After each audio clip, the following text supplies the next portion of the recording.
करवा चौथ की व्रत कथा। जय श्री कृष्णा। चौथ माता की यह पौराणिक कथा है।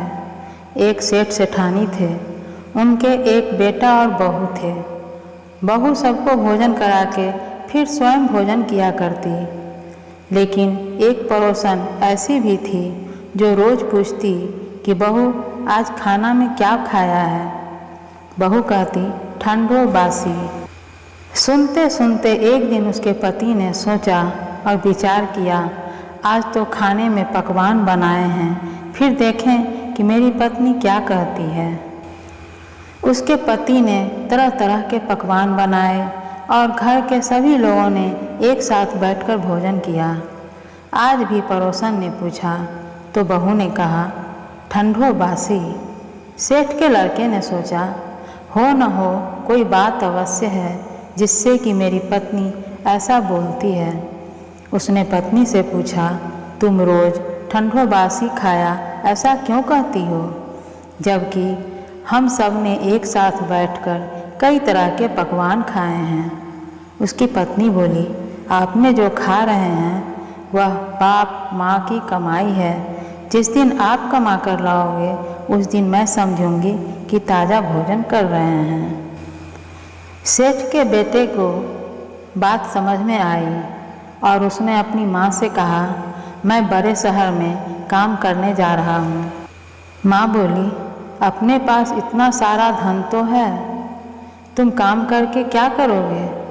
माँ के मना करने पर भी बेटे ने स्वयं कमाने का दृढ़ निश्चय कर लिया और जाते समय पत्नी से कहा, मैं जब तक कमाकर बहुत सा धन न लेकर आऊँ तुम चूल्हे की आग मत बुझने देना। लेकिन एक दिन चूल्हे की आग बुझ गई तो वह मन ही मन घबराने लगी, कहीं मेरे पति पर संकट तो नहीं आ गया। जल्दी से पड़ोस से जाकर आग लेके चूल्हे में रख दूं, ऐसा विचार करके वह पड़ोस में गई। वहाँ पड़ोसन चौथ माता का व्रत पूजन कर रही थी। पड़ोसन ने कहा, थोड़ी देर में आकर ले जाना। बहू ने पड़ोसन से पूछा, आप यह व्रत क्यों करती हैं, इससे क्या होता है। पड़ोसन ने कहा, चौथ माता के इस व्रत से अन्न लक्ष्मी मिलती है और मनोकामनाएं पूरी होती है। अब बहू भी चौथ माता का व्रत करने का सोची। उसने दीवार पर चौथ माता बनाई। उस दिन घी गुड़ का चूरमा बनाकर रात्रि को चंद्रमा को अर्घ्य देकर भोजन करती। ऐसा करते करते बहुत दिन हो गए। चौथ माता ने उस बहू के पति को सपना दिया कि साहूकार का बेटा तू जागता है या सो रहा है, तेरी पत्नी बहुत याद कर रही है, घर जाकर उसकी चिंता मिटा। तू दुकान खोलकर कंकु केसर का पोटली बना के बैठ जाना, आज तेरा हिसाब किताब भी चुकता हो जाएगा। अब तो चौथ माता ने जैसा कहा वैसा ही हुआ। उसने घर जाने की तैयारी की और गाड़ी भर के धन दौलत लेकर चल दिया। रास्ते में एक बड़ा सा काला नाग फन फहराए बैठा था और कहने लगा, आज तो मैं तुझे डसूंगा, छोड़ूंगा नहीं, आज तेरी आयु पूरी हो गई है। सेठ के लड़के ने कहा, आज चौथ माता ने मुझे स्वप्न दिया है, मैं पत्नी से मिलने घर जा रहा हूँ, वहाँ मेरी पत्नी बहुत याद कर रही है, मैं उससे मिलकर जरूर आऊँगा, तब तुम मुझे डस लेना। नाग ने कहा, तुम शपथ पूर्वक कहकर जाओ तो मैं तुम्हें जाने दूंगा, परंतु लौट कर नहीं आए तो मैं तुम्हारे घर जाकर मैं तुम्हें डसूंगा। इस प्रकार सर्प को वचन देकर वह अपने घर पहुंचा। वहां सभी से हंसी खुशी से मिला और भोजन करने उदास होकर बैठ गया। उसकी पत्नी ने उदास होने का कारण पूछा तो पति ने काले नाग वाली सारी बात बताते हुए कहा, यदि मैं उसके पास नहीं जाऊंगा तो वह घर आकर ही मुझे डसेगा। पत्नी बहुत चतुर थी। उसने कहा, आप घबराओ नहीं, लेट जाओ, मैं एक उपाय करती हूँ। पत्नी ने कमरे की 7 पेढ़ी धोई।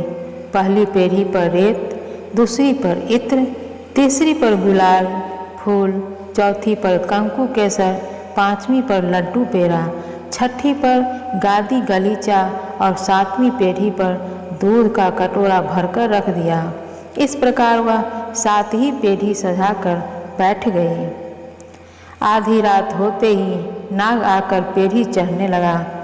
पहली पेढ़ी पर रेत में लौट गया और कहने लगा, सेठ की बहू ने मुझे बहुत आराम दिया, पर बचनों से बंधकर आया हूँ, मैं डसूंगा अवश्य।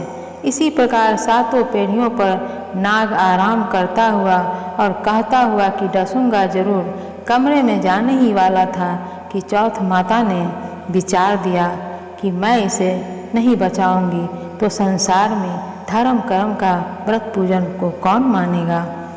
अब तो गणेश जी, चंद्रमा जी और चौथ माता ने उसे बचाने का विचार किया। चंद्रमा जी ने उजाला किया, चौथ माता ढाल बनी और गणेश जी ने तलवार लेकर नाग को काट दिया और ढाल से ढक दिया। अब बहू भी थकी हारी सो गई थी। दिन हुआ तो लोग बेटे से मिलने आए, परंतु बेटा बहू तो उठे ही नहीं थे। बहुत देर हो गई तो माँ उन्हें उठाने गई। माँ ने 7 पेढ़ियों पर जो कुछ देखा तो बहुत घबराई और बेटा बहू को आवाज़ लगाने लगी। बेटा बहू उठे तो देखा कि एक ढाल तलवार वहाँ पड़ी है।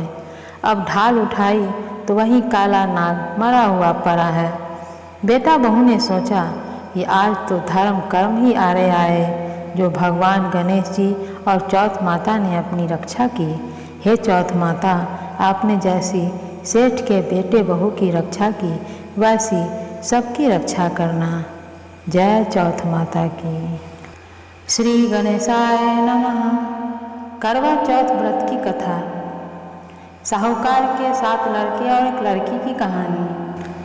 एक साहूकार के 7 लड़के और लड़की थी। एक बार कार्तिक मास की कृष्ण पक्ष की चतुर्थी तिथि को सेठानी सहित उसकी 7 बहुएं और उसकी बेटी ने भी करवा चौथ का व्रत रखा। रात्रि के समय जब साहूकार के सभी लड़के भोजन करने बैठे तो उन्होंने अपनी बहन से भी भोजन कर लेने को कहा। इस पर बहन ने कहा, भाई अभी चांद नहीं निकला है, चांद के निकलने पर ही उसे अर्घ देकर मैं भोजन करूंगी। साहूकार के बेटे अपनी बहन से बहुत प्रेम करते थे। उन्हें अपनी बहन का भूख से व्याकुल चेहरा देख बेहद दुख हुआ। साहूकार के बेटे नगर के बाहर चले गए और वहां एक पेड़ पर चढ़कर अग्नि जला दी। घर वापस आकर उन्होंने अपनी बहन से कहा, देखो बहन, चांद निकल आया, अब तुम उन्हें अर्घ देकर भोजन ग्रहण कर लो। साहूकार की बेटी ने अपनी भाभियों से कहा, देखो चांद निकल आया है, तुम लोग भी अर्घ देकर भोजन कर लो। ननद की बात सुनकर भाभियों ने कहा, बहन अभी चांद नहीं निकला है, तुम्हारे भाई धोखे से अग्नि जलाकर उसके प्रकाश को चांद के रूप में तुम्हें दिखा रहे हैं। साहूकार की बेटी अपनी भाभियों की बात को अनसुना करते हुए भाइयों द्वारा दिखाए गए चांद को अर्घ देकर भोजन कर लिया। इस प्रकार करवा चौथ का व्रत भंग होने के कारण विघ्नहर्ता भगवान श्री गणेश साहूकार की लड़की पर अप्रसन्न हो गए। गणेश जी की अप्रसन्नता के कारण उस लड़की का पति बीमार पड़ गया और घर में बचा हुआ सारा धन उसकी बीमारी में लग गया। साहूकार की बेटी को जब अपने किए हुए दोषों का पता लगा तो उसे बहुत पश्चाताप हुआ। उसने गणेश जी से क्षमा प्रार्थना की और फिर से विधि विधान पूर्वक चतुर्थी का व्रत शुरू कर दिया। उसने उपस्थित सभी लोगों का श्रद्धा अनुसार आदर किया और उसके उपरांत उनसे आशीर्वाद ग्रहण किया। इस प्रकार उस लड़की के श्रद्धा भक्ति को देखकर एक दंत भगवान गणेश जी उस पर प्रसन्न हो गए और उसके पति को जीवन दान प्रदान किया। उसे सभी प्रकार के रोगों से मुक्त करके धन संपत्ति और वैभव से युक्त कर दिया। जय करवा चौथ माता की।